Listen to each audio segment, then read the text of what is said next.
Good morning, afternoon, or evening. Delete as appropriate.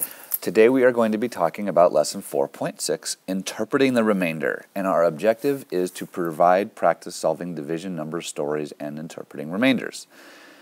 So we're going to do this with a particular strategy, which will be using simple pictures as mathematical models. Okay? So there's a few steps that we need to keep track of when we do that. The first thing you need to do is you need to read the problem and use symbols to draw a picture that organizes the information. It's kind of like a mental exercise about grouping things together. How do you visualize the problem that we're working on? Okay, number two, read the problem again to determine what you need to find. What is it that the problem is asking you to do? And then three, write this as a open number sentence using a variable. That's how it defines an open number sentence, is that there's a variable. And lastly, you're going to solve. Okay, so let's look at an example. Okay, example number one, renting a video game truck costs $300 for 2 hours. How much will it cost 8 people to rent the truck? So first thing we want to do is create a visual representation of what this will look like. Okay, so yesterday my pen was too thin and my purple was not clear enough, so I'm definitely going to use a more brighter color. I'll stick with the yellow. Okay, so first of all, how do we organize this information? All right, well, what are we trying to do? What do we have? We have $300 to rent a video game truck, and we have to pay for it. And how many people are paying for it? Well, we have 8 people. So one simple way to organize this information is thusly, you would have 300 and as your total, and then you break 300 into 8 different sections. So I have 1, 2, 3, 4, 5. 1, 2, 3, 4, 5, 6, 7, and then I need to add one more little section to make 8. So what I don't know is, right now, how much is going to go in each of these boxes. But I do know that I have 8 equal parts. Okay? So that's what it looks like as far as drawing a picture.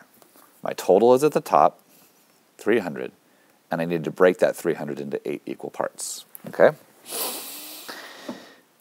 So, one of the questions that I'm asking myself is, how many 8s are in 300?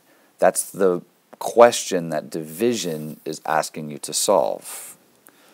So let's move this around a little bit. If I didn't really give myself a whole lot of space, but it'll work out fine. Okay. I need to make a little bigger slides, I think. And, all right, let's get my pen again. So, what is going to be my number sentence? My number sentence will be, Mr. Shanto. Let's try again. 300 divided by 8 equals P for people, or for, I guess it could have been cost, it doesn't matter. Okay. Another number sentence that I could have written would have been this: 8 times P equals 300. Both of those are legitimate. There's nothing, not one is better than the other. It's just depending on how you think of it. Okay. Well, I guess I'm just going to go into the white section. We'll just leave my slide behind. So now I actually need to solve. Okay, so that's my last step in my process, is to actually solve. Okay, you know what I can do? Let's do this. I'm thinking to myself, I didn't give myself enough room. Let's just go ahead and zoom in. Boom. Interesting line right there in the middle. Okay. So I need to do 300 divided by 8. Okay. I'll do partial quotient since that's Mr. Shanto's favorite. Bring it down. I know 8 times 3 is 24. So I also know that 8 times 30 is 240 or 240. And then I can subtract. I do my borrowing. And I'm left with, not 66. This is the issues that we, don't be sloppy. Make sure that looks like a 60, okay? Now, how many times does 8 go into 60? Well, I know that 8 goes into 45 times. And I subtract, and I end up getting 20. Next, I know that 8 goes into 22 times, and I subtract, and I get 4. All right. At this point, I realize that I am done. My quotient is 37 when I add them together, and my remainder is 4. Okay, so, so this number is my remainder, and this number is my quotient. So the question becomes, not quotient, need that K sound, that hard C sound. Quotient. Okay, and again, I didn't give myself enough room. I'm trying to cram it all into this little tiny spot. I'm doing the things that I tell you not to do. All right. So now I have to decide, what am I going to do with my remainder? Okay. So that means it costs $37 with a remainder of $4. Can I divide that remainder up among the people? So my quotient would look like this. Okay. As a fraction, my quotient would look like 4 over 8. Okay. Or 1/2, which also equals 1/2. So that's basically 4 divided by 8, which equals 1/2. Well, I know 1/2 as a decimal is 0.5. And since I'm dealing with money, I can use decimals, right? So if I have 0.5 as my remainder, if I divide the remainder by 8, 4 divided by 8 equals 0.5, okay?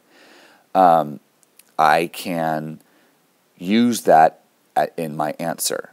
So my answer would end up being 30, let's just erase the whole thing. My answer would be 37.50 because I'm dealing with money, $37.50. So in this case, what I'm doing with the remainder, let me zoom out again so you can see everything that I did. What I'm doing with the remainder is I'm reporting it as a fraction or decimal. So this is I'm using the remainder. I'm not stopping with it. And of course I put a 0 after the 5. Don't do that, Mr. Shanto. I know. But it's money, so it's acceptable, right? So my answer is 37.5, and that's my solution.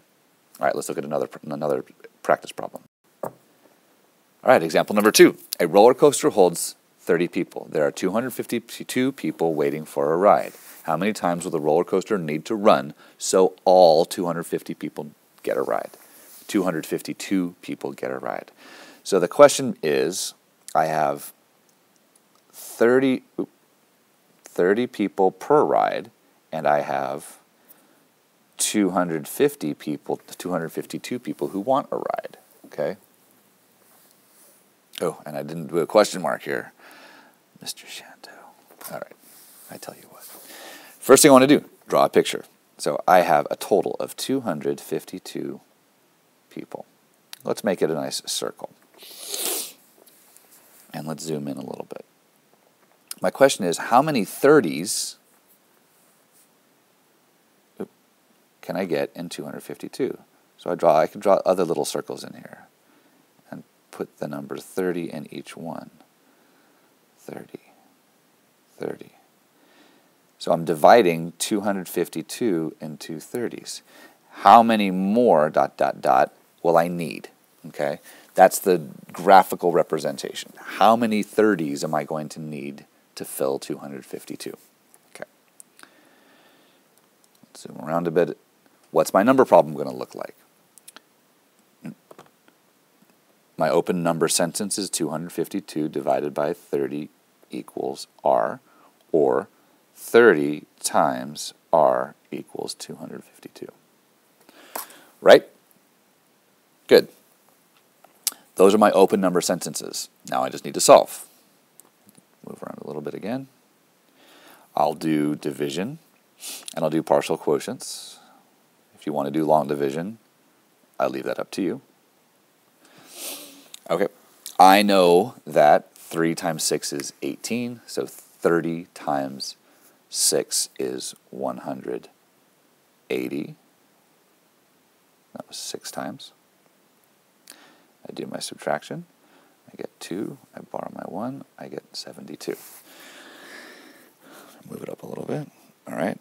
I know 30 goes into 72, well, 2 times. 2 times 30 is 60, and I subtract, and I end up with 12. So my remainder is 12. My quotient is 8. Okay. Now I need to decide what am I going to do. So I have, if I looked at back at my circle, I would have ended up with 8 circles with 30 in them, but then I would have had 12 people left over. But I want to give everybody a ride, right? So I don't want to leave anybody out. So my roller coaster, so what am I going to do? I have to round for my answer to solve. So R is going to equal 8 remainder 12. But I want to give everybody a shot, okay? So I can't do 8 remainder 12. R has to be 9 for the number of rides. So in this case, I rounded the answer up because I'm just going to run the train one more time for those 12 people. All right, moving on. Number 3, example number 3. Renting a video costs $3. Bonita has $14. How many videos can she rent? Okay, so we need to create a representation of what we're going to do. What is it going to look like? What kind of a graphical drawing can I make that will make sense to me? Well, one of the things I could do is I could do something like this. I've already shown you a little bit of a bar graph. I've shown you a circle. What if I just did 14? I've got a total of 14, and I want to rent a video, and each one of these is a $3 video. How many little bubbles do I need to draw to fill up $3 into 14? Okay, I should have made this a little bit bigger to be a little extra space. Okay. So what's my number model? I didn't zoom in enough. Let me zoom. Zoop, zoop, zoop. So I'm doing Mr. Shanto. I know. So I have $14 divided by 3 equals C for the cost per video. Or I have how many 3s are in 14. Okay, so now I just need to divide. 4, I need to get my pen. 14 divided by 3. Again, I'll do partial quotients since that's my favorite. Well, I know that 3 goes into 14. Oops. 4 times 3 times 4 is 12. I do my subtraction, and I have 2. All right, well, so I can rent 4 videos with $14. I have $3 per video. I have a total of $14. I can rent 4, and my remainder is 2. So I have $2 left over. Well, what do I do with that $2? Do I report it as a fraction? Well, I can't buy $2 worth of a video. that costs $3, right? And you can't chop it up and then give it to me in pieces. That would be totally defeats the purpose. I can't round it. They're going to say, hey, I got $2. Could you round it up to 3? Could I just give it to you and get in 5 videos and you could round it up? No. No. You keep the change. So basically, in terms of the number of videos, I just have 4, and I ignore my remainder because I don't do anything with it. I just keep the change. Okay? I can't get 5 videos. I'm essentially rounding down, if you want to look at it that way, but I'm ignoring my remainder or keeping my money. What's my big idea? When interpreting remainders, you have a few options to consider. The first one is in the example number 1, we reported the remainder as a fraction or a decimal. I reported my $4 left over. I could divide it by the 8 people and charge, and each person pays $37.50. In the second example, I wanted everybody to get a shot at it, so I rounded my answer up to 9 from 8, so everybody got a chance to ride the roller coaster. And in the final example, I can't do anything with my $2. I can't buy another video. I guess I could buy some candy, but that's not in the question, right?